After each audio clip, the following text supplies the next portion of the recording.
కానీ ఒక officer, Roman గవర్నమెంట్లో ఆఫీసర్ అంటే చిన్న విషయం కాదు. ఆయన వస్తుంటే ఎంతో గౌరవం, ఎంతో గౌరవం, ఎంతో గౌరవం.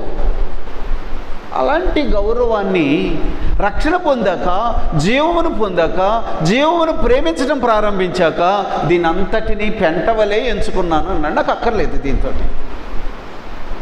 దీన్ని నేను అంతగా పట్టించుకోను, చేస్తే చేయండి లేకపోతే లేదు, నాకు అసలు ఇది పెద్ద విషయమే కాదు, అసలు నాకు దీని మీద దృష్టి లేదు, నా దృష్టి అంతా అక్కడే అన్నాడు. అప్పుడు వచ్చింది ప్రాబ్లం.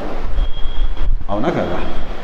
అప్పటిదాకా పౌలు గారు రెడ్ కార్పెట్ మీదే బతికాడు, ఉయ్యాలలోనే తిరిగాడు, లేకపోతే పరుపుల మీదే ఉన్నాడు, హ్యాపీ లైఫ్, గౌరవప్రదమైన సమాజములో ఏమి కోరుకుంటున్నాడో అది దొరికింది. మరి ఇప్పుడు 2 కొరింథీ పత్రిక 11వ అధ్యాయం ఒకసారి చదువుదాం. ఆ మాట కొరింథీయులకు రాసిన 2